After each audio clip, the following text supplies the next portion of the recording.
어떤 분이 찾아와서 이렇게 말씀을 하셨어요. 우리 본당은 아닌데, 제가 세례를 받고 하느님 안에서 행복하게 즐겁게 살려고 하는데 요즘에는 걱정이 참 많대요. 그래서 뭐가 걱정이십니까? 그랬더니 드라마를 하는데 그게 사극인데 거기에 천주교 이야기가 나온다고 합니다. 그런데 천주교 이야기를 보니까 내가 신자가 아니었을 때는 가끔 그런 거 볼 때 몰랐는데 신자가 되고 나니까 그게 다르게 보인다고 합니다. 그래서 어떻게 보이는데 그러십니까? 그랬더니 천주교가 사극에 나온다는 것은 보통 시대적 배경이 박해 시대죠. 그러니까 천주교 신자라는 이유만으로 목숨을 바쳐야 되는, 그래서 그때 천주교 신자를 잡아내는 색출하는 방식이 여러 가지가 있는데 그 중에서 자꾸만 마음에 걸리는 곳이 십자가, 성경, 성화 이런 것들을 길바닥에 깔아놓고 이거를 밟고 지나가면 그냥 살려주고 밟고 지나가지 못하면 천주학쟁이다, 천주교 신자다라고 해서 잡아서 사학죄인이다, 이래서 잡아서 고문을 하고 죽이는 장면이 나오는데 자기는 그 장면을 볼 때마다 너무나 마음이 아프대요. 왜냐하면 내가 그때로 돌아가면 나는 아마도 밟고 지나가지 않을까라는 생각에 너무나 괴롭다고 합니다. 마음의 평화를 위해서 천주교 신앙을 선택했는데 오히려 마음이 불편하니까 요즘에는 주님께도 죄송하고 사는 게 참 힘들다고 말씀을 하세요. 여러분들은 어떻게 생각하십니까? 볼 때마다 어때요? 뭔가 좀 뭉클한 것도 있지만 내가 저 시대로 가면 과연 밟지 않고 지나갈 수 있을까? 한 번에 죽는 것이 아니라 보통 어떻게 합니까? 천주교 신자라고 해서 색출이 되게 되면 그 사람은 칼을 차요. 그리고 수갑이 채워지고 나서 걸어서 이동을 하죠. 요즘처럼 차로 죄인 호송하는 게 아닙니다. 걸어서 이동하면서 며칠을 이동하면서 엄청나게 고생을 하죠. 제대로 먹지도 못하고 자유롭지도 못하기 때문에 몸이 굉장히 불편합니다. 그런 상태에서 고문을 당하고, 그리고 여러 가지 고문법들이 있죠. 천주교 신자들을 고문하는 방식이 굉장히 많았었는데 그때 죄인들을 혹독하게 다루는 모든 방식이 동원이 되었죠. 그래서 때로는 길 가다 맞아 죽기도 하고요, 또 때로는 굶어 죽기도 하고 복중에 병사하기도 하고, 그래서 대표적인 것이 귀를 화살로 뚫고 이렇게 들고 가서 나중에 처형할 때도 어떻게 합니까? 김다곤 신부님 같은 경우에는 상투를 이렇게 묶어가지고 뒤로 제치죠. 그리고 무릎을 꿇겨 놓습니다. 그러니까 몸이 이렇게 되는 거죠. 그 상태에서 12명 이상이 되는 망나니들이 춤을 추면서 조롱을 합니다. 그리고 한 번씩 목을 치는데 김다곤 신부님 몇 번 만에? 8번 만에 목이 떨어졌다고 하죠. 그러니까 한 번에 훅 가는 것도 아니고 천주교 신자이기 때문에 엄청난 고통을 당합니다. 그렇다면 여러분들은 밟고 지나가시겠습니까? 아니면 밟지 않고 신앙을 증거하시겠습니까? 굉장히 심각해지셨어요. 우리들의 마음이 참 무거워지는 질문이 아닐 수 없지요.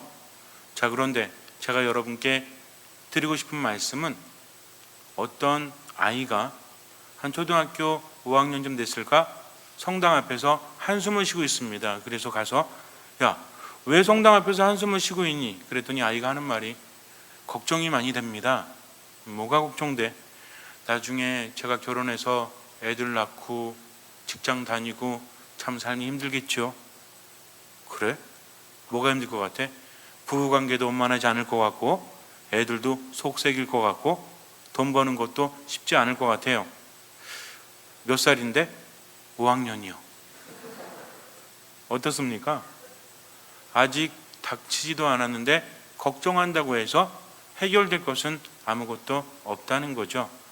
우리가 200년 전으로 돌아간다면 순교를 할지 안 할지 아무도 모르지만 지금은 그런 상황이 전혀 아니라는 거죠.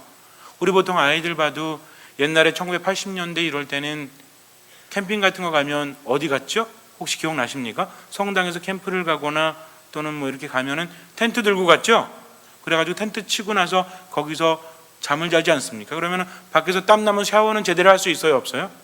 제대로 할 수도 없었죠? 그런데도 즐거워서 막 놀지 않았어요? 그때 스마트폰이 있습니까? 뭐 인터넷이 있습니까? 그런 거 없으니까 기타 하나 들고 누가 치면 옆에서 뭐 노래하면서 뭐 따라라라라라라 따라라라라. 이게 무슨 노래죠? 사랑하는 마음보다 더 좋은 건 없을 거. 이런 노래도 있고, 뭐 사모하는 당신, 이게 뭐 어떻게 되는 거죠? 이게 노래가? 따라라. 아닌데. 모르세요 혹시? 사모하는 마음 노래. 재미없게 사셨구나. 그럼 모닥불 피워놓고 이건 다 아시죠? 어디 그런 노래도, 뭐 개똥벌레도 있고, 이런 거 부르면 되게 즐거워갖고 놀지 않습니까? 근데 요새 애들한테 이거 들어주면 뭐라 그래요? 에이, 보통 캠파이어 할 때 그냥 웬만한 음악 들어주면 신나가지고 막 몇 시간이고 놀다가 불 꺼지려고 하면 선생님 다시 불 이렇게 해달라고 막 그러지 않았어요? 근데 요즘에는 어때요? 언제 끝나요? 재미없으니까. 시대가 변하고 있다는 거죠.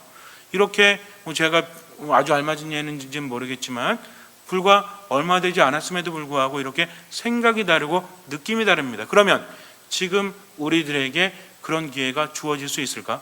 나를 나보다 더 잘 아시고 나를 더 사랑하시는 하느님께서 구원 계획에 있어서 기묘하게 쓰신다고 한다면, 내가 걱정한다면 이미 그런 기회는 주어지지 않는다는 거죠. 우리가 100일 동안 고민한다고 해도 순교할 수 있는 기회가 주어지는 것이 아닙니다. 우리는 그런 상황에서 어떻게 목숨을 바쳐서 하나님을 증거할 수 있을까라고 생각하지만, 그것은 억지로 죽는 것이 아니라 하느님께서 선택하셔야만 받을 수 있는 월계관이라는 거죠. 그래서 순교에 뭐라고 합니까? 순교의 가시관? 순교의 월계관이라고 해요. 월계관이 뭐죠? 월계관이 뭐예요? 마라톤 같은 거 하면, 옛날에 그리스 올림픽 같은 거 하면 이긴 사람한테 뭐 줘요? 월계관 이렇게 주지 않습니까? 이게 월계관이라죠. 그래서 월계관이라는 것은 패배자가 아니라 누구에게 주어지는? 승리자에게 주어지는 겁니다. 순교가 고통으로 끝나는 곳이라면 월계관이라고 말하지 않아요. 그것은 승리자에게만 주어지는데, 승리자가 많아요? 패배자가 많아요? 올림픽 같은 거 하면 금메달, 은메달, 동메달이 많아요? 아니면 나머지 떨어진 사람이 더 많아요? 떨어진 사람이 더 많지 않습니까? 그러니까 특별한 몇 명에게만 주어지는 거지 내가 걱정할 필요가 없다는 거죠. 그렇지 않습니까? 우리가 그러잖아요. 나중에 올림픽 100m 나가가지고 본선 나가서 되게 떨리겠지? 하고 제가 고민하면 말이 돼요, 안 돼요? 본선은 개뿔. 우리나라 예선도 제대로 통과하지 못할걸요. 그러니까 미리 걱정할 필요가 없다라는 겁니다. 우리가 생각하는 공포스러운 순간이 아니라 그분들에게는 엄청난 기회였다는 거죠.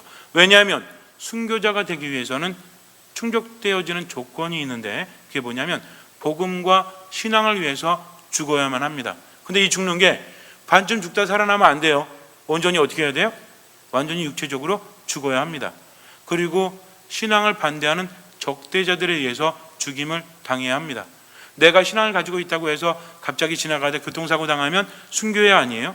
이건 순교가 될 수 없어요. 그러니까 복음이나 믿음 때문에 누가 직접적으로 나를 그 이유 때문에 죽여야만 순교가 될 수 있다는 거죠. 마지막으로 가장 중요한 것은 자발적으로 순교를 선택해야 됩니다. 만약에 죽는 순간에 이런 제기랄 괜히 믿었어 하고 목이 떨어졌어요. 그럼 그 사람은 순교자가 될 수 있어요, 없어요? 참 비유 한번 참 이상하긴 하죠. 그러나 그 사람은 순교자가 될 수 없습니다. 누구라도 나는 천주님을 믿지 않습니다, 나는 천주교 신자가 아닙니다 라고 말한다면 그 사람은 죽지 않아도 된다는 거죠. 아마 여러분들 사국 보시면 아시겠지만 이 자리에서 천주교 신자가 아님을 밝히면 살려준다고 하죠. 그리고 성상이나 뭐 이렇게 십자가 같은 거 깔아놓고 밟고 지나가라고 하지 않습니까? 그럼 천주교 신자라고 잡혀왔던 사람들이 어떻게 해요? 밟고 지나가니까 살아나죠. 그러니까 순교라는 것은 내가 원치 않으면 언제든 있는 것이지 당하는 것은 아니라는 겁니다. 그렇다면 우리들은 그런 기회가 없어요. 아무에게나 주어지는 것이 아니니까. 아무리 걱정해도 의미가 없지 않습니까? 5학년짜리가 아무리 미래를 걱정해도 나이가 들면 저절로 이루어질 것을, 그러니까 지금은 어디만 충실하면 돼요? 5학년 인생에만 충실하면 됩니다. 나머지는 나중에 맡기는 거죠. 우리 또한 마찬가지입니다. 하느님께서 내게 원하시는 것을 하는 거지, 내가 순교하고 싶다고 하느님 저 순교하고 싶어요, 그러니까 순교할 수 있도록 이끌어 주십시오 하면 하느님께서 뭐라고 하실 것 같아요? 순교는 무슨, 지금 거나 잘해 임마 라고 말할지도 몰라요. 순교할 마음이 있는 사람은 지금 삶도 잘 살 수밖에 없다는 거죠. 순교자들은 죽기를 좋아한 것이 아니라 무엇을 따르기 위해서? 주님의 뜻을 따르기 위해서 순교를 선택한 것뿐입니다. 뭐가 먼저예요? 죽는 게 먼저예요? 주님 뜻 따르는 게 먼저예요? 주님 뜻을 따르는 것이 먼저라는 거죠. 그렇다면 지금 우리들에게 있어서 우리 또한 순교의 마음으로 살아가야 합니다. 누구도 제외되지 않는다는 거죠. 왜냐하면 예수님께서 뭐라고 하셨죠? 누구든지 내 뒤를 따라오려면 자신을 버리고 날마다 제 십자가를 지고 나를 따라야 한다. 정녕 자기 목숨을 구하려는 사람은 목숨을 잃을 것이고 나 때문에 자기 목숨을 잃는 그 사람은 목숨을 구할 것이다 라고 말씀을 하십니다. 누가? 누구든지 그렇다는 거죠. 이전에 목숨을 바쳐서 순교한 분들뿐만 아니라 우리도 포함이 됩니까? 안 됩니까? 포함이 됩니까? 안 됩니까? 포함이 될 수밖에 없다는 거죠. 정말 중요한 것은 지금 내 삶 한가운데서 내가 하나님의 뜻을 따르기 위해서 무엇을 해야 되는지를 깨닫는 게 중요하지, 내가 순교할 수 있을까? 순교할 수 없을까? 이거 고민하는 게 중요한 것이 아니라는 거죠. 하나님의 뜻을 따르기 위해서, 믿음의 삶을 살기 위해서 지금 내가 해야 될 것, 이것이 바로 나의 십자가라는 겁니다. 순교의 십자가는 누구의 십자가예요? 순교자들의 십자가죠. 그럼 나의 십자가는 어떤 십자가입니까? 저마다 다를 수밖에 없어요. 그러나 중요한 것은 예수님의 십자가 그랬듯이 순교자들의 십자가도 예수님의 십자가를 닮고 우리의 십자가도 누구를 닮아야 돼요? 예수님의 십자가를 닮아야 합니다. 그래야만 의미가 있다는 거죠. 형태는 다르지만 예수님은 모두를 위해서 그 고통을 당하셨고 순교자들은 예수님을 증거하기 위해서 목숨을 내어놓으셨다면 우리들은 어떤 십자가를 지고 가야 될까요? 일맥상통한다고 했죠. 이 세 십자가의 공통점이 뭐죠? 예수님의 십자가, 순교자들의 십자가, 우리들의 십자가. 공통점이 뭡니까? 예수님이 하신 말씀 중에 있어요. 저만 빤히 보지 마시고 한번 생각해 보세요. 뭐가 있을까요? 예수님의 십자가가, 순교자들의 십자가가, 내 십자가가 일맥상통하는 것은 바로 이 때문입니다. 상황은 다르지만 바로 이것 때문에 공통점이 있다는 거죠. 무엇일까요? 자, 어떤 사람이요, 삶이 너무 힘들어요. 그래서 죽고만 싶어요. 그런데 하느님께서는 죽기를 바라지 않으십니다. 그러니까 주님, 제가 한번 살아보렵니다. 근데 사람들 만날 때마다 내가 죽지 못해 산다라고 하면 이 사람 믿음이 있는 겁니까? 없는 겁니까? 아침에 눈 뜨고 오늘 또 눈을 떴네, 간밤에 안 죽었네, 이런 제기랄 하면서 하루를 살아간다면 이 사람은 믿음이 있는 거예요? 없는 거예요? 믿음이 없는 거죠. 그러나 아침에 일어나서 주님, 제 몸이 너무나 힘들고 마음이 힘들지만 하루를 주셨음에 감사합니다. 제가 힘내서 하루를 행복하게 살아보겠습니다 라고 일어나는 사람은 믿음이 있는 겁니까? 없는 겁니까? 믿음이 있는 거지요. 자, 또 한 가지 예가 있습니다. 어떤 사람이 아무리 생각을 해봐도 내가 행복하지 않은 것 같아요. 집안에 들어가도 가족들 봐도 기쁘기보다는 화가 치밀어요. 짜증이 납니다. 이런 집구석에서 내가 뭘 할 수 있는가? 라고 하면서 불평한다면 그 사람은 믿음이 있는 겁니까? 없는 겁니까? 도대체가 나한테 잘해주는 게 하나도 없어. 이런 가족이라면 차라리 없는 게 낫지 라고 하면서 불평한다면 그 사람 믿음은 없는 겁니다. 그러나 주님, 제가 이 가정에서 무엇을 할 수 있을까요? 제가 할 수 있는 것을 할 수 있도록, 제가 분노에 빠져들지 않도록, 제가 당신과 같은 인내로서 사랑할 수 있도록 이끌어 주십시오 하면서 참아낸다면 이 사람 믿음이 있는 겁니까? 없는 겁니까? 믿음이 있다라는 거죠. 성당에 오기 싫어요. 그래서 오늘 같은 날 놀고 싶고 성당에 빠지고 싶고, 근데 자꾸만 성당에 가야 되니까 내가 믿음을 가진 것이 너무나 부담된다라고 말한다면 그 사람 믿음이 없는 거죠. 그러나 주님, 오늘 하루 당신께 먼저 바치겠습니다, 나머지는 이끌어 주십시오 한다면 이 사람은 신앙이 있는 거죠. 제가 지금까지 말씀드린 것 중에서 공통점이 무엇일까요? 우리들의 삶을 예로 들었지만 예수님의 십자가나 바로 순교자들의 십자가나 우리들의 십자가나 이게 일맥상통한다고 그랬죠. 줄여서 말하면, 자, 지금 제가 예를 들었는데 다 이게 뭔가 안에 흐름이 있죠. 흐름이 있지 않습니까? 자, 아주 쉬운 예로 다시 들을게요. 제가 산을 가는데 길이 세 가지가 있어요. 하나는 쉬운 코스입니다. 하나는 중간 코스예요. 하나는 더럽게 어려운 코스예요. 근데 쉬운 코스를 딱 가려고 그랬는데 갑자기 옆에 있는 다람쥐가 저한테 말해요. 일로 가면 안 돼. 왜 안 되냐? 그랬더니 하느님께서 원치 않으셔. 그럼 어디로 가야 돼? 세 번째. 이렇게 다람쥐가 말하고 지나갔어요. 그럼 저는 어떻게 해야 돼요? 어떤 분, 신부님 다람쥐하고도 얘기하나? 고민하시면 안 돼요. 예를 들었다고 했습니다. 하느님의 메시지는요, 자연 만물을 통해서 우리에게 전해질 수도 있기 때문에 그래요. 제가 농담한 거 아닙니다. 스쳐 부는 바람에도 하느님의 메시지가 담겨 있어요. 내가 보는 모든 것을 통해서 하느님 나에게 메시지를 주신다는 거죠. 이거 외면하고 있으니까 알아듣지 못하는 겁니다. 물론 어느 날 갑자기 다람쥐가 말을 걸면 조용히 저에게 오십시오.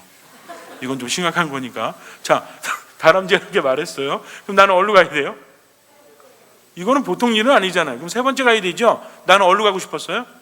배도 고파 죽겠고 힘도 드니까 첫 번째 길 가려고 그랬어. 근데 세 번째 길 가라고 하니까 힘들어도 가는 거죠. 근데 가다가 쓰러지면 어떡해? 나 지금 배가 고픈데 가다가 살 떨리면 어떡해? 라고 말한다고 할지라도 다람쥐가 그래도 하느님이 가라셔 하면 어떻게 해야 돼요? 그래도 가야 됩니다. 이제 이해가 되십니까?